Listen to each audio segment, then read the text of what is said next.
Irish people are bad when it comes to hysteria. I have a friend of mine, right? He's a drainer, you know, one of these drainers, right?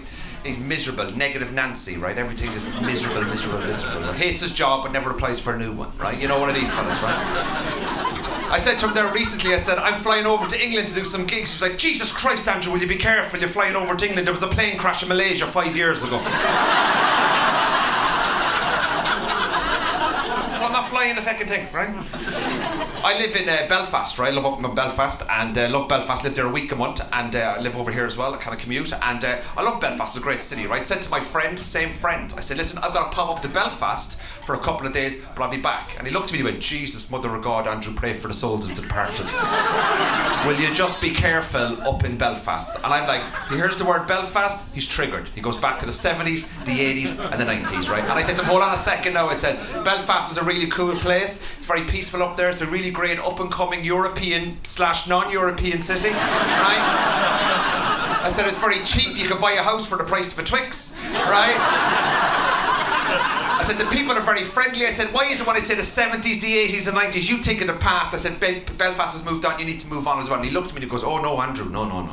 I'm not talking about the past. He says, I'm talking about the new issues. I goes, what the fuck are the new issues? I said, I watched the news, what? Like Arlene Foster, the leader of the DUP, spent last year going to Gaelic football matches but wouldn't go to fucking work. Like, I don't understand what the issue is. That joke works brilliantly in the north, right? Not when Aylesbury. Right. And he looked at me, I swear to God, London, he looked at me and he went, you know the issues. And I swear to God, he leaned in, completely deadpan and went, you know, ISIS. I said, say that again. He goes, ISIS are doing the rounds at the moment. And they could go to Belfast. I'm like, really? ISIS in Belfast? Do you really think ISIS has the fucking balls, right? To turn up in Belfast? Belfast, the Champions League of terrorism.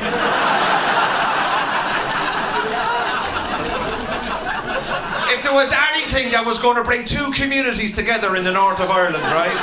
It's a bit of foreign terrorism, like, you know what I mean? I'd actually pay a bit of money to... I'd set up a GoFundMe page just to get them over. Come on, lads, shall we all watch it, right? Can you imagine being at the monthly ISIS meeting where they're trying to pitch the idea to Jihadi Jack and the lads, right? That their next port of call should be Belfast, right? They'd be there, right, in their cave, right? They'd be there with their, like, fucking... their locations managers, right? Phil and Kirsty, right? And they'd be there... Right, listen up, put your phones away. Right, listen up. New year, new ISIS. Right, now there's a little place over here called Belfast. Don't Google their history. There's a little place over here called Belfast, right? They're a bit mental. Every July they dress up in orange and whip the old flute out. And the gays don't have any rights, so we might fit in quite well, right? All in favour of going to Belfast, raise your hands if you've got any left.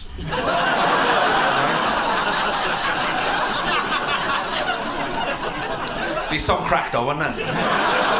Can you imagine ISIS on the streets of Belfast? The people in Belfast, right, would be well able to deal with ISIS, right? Because that's water off a duck's back to them. You see, what would happen is ISIS would turn up onto the streets. The Belfast people would hear about it on the old WhatsApp. They'll come out of their houses, they'll see ISIS, and what will they do? They'll just sit on their gates outside their house and they'll just stare them out.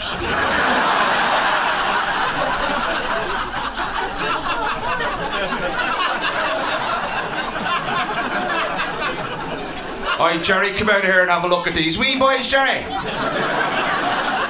What's your man doing down there, Jerry? A bit of violence? Jeez, it brings you back. It brings you back.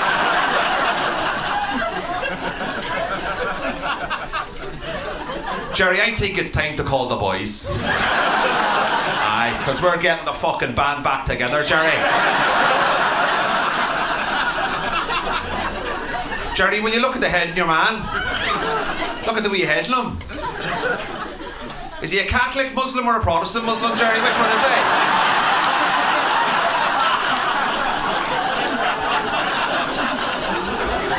If you're worried about ISIS, just go to Belfast, man. You'll be safe as houses. I don't know if you know about this, but in the news in Ireland recently, we have a serious issue. We have a woman in Ireland by the name of Lisa Smith, right? She left Ireland to join ISIS, right? Big news in Ireland. Very sad story on a human level. You think to yourself, God, this poor woman has been tricked to join ISIS, right? So what happened is she was in the Irish Army. Now, you may know that the Irish Army were peacekeepers, right? Chill out, lads. Let's keep the peace, right? She was in the Irish Army on a Monday. And on a Tuesday, she was in ISIS, right? It's like going from Aldi to Waitrose, just straight away. Never bothered to try Tesco's or Sainsbury's, you just went from one extreme to the other, right? And the Irish TV company RTE went over to Syria and found her in a camp, and what can only be described as the most Irish interview I've ever seen with anyone in a terrorist organisation, right? It was the funniest fucking thing I've ever heard, right? They find her, she's in a camp, RTE go up to her and start the interview with, Lisa, what the hell is going on?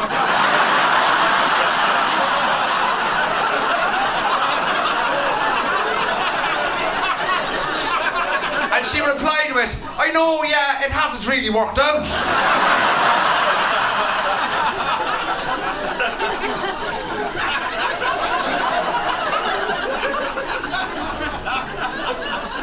An Irish person joining ISIS, man.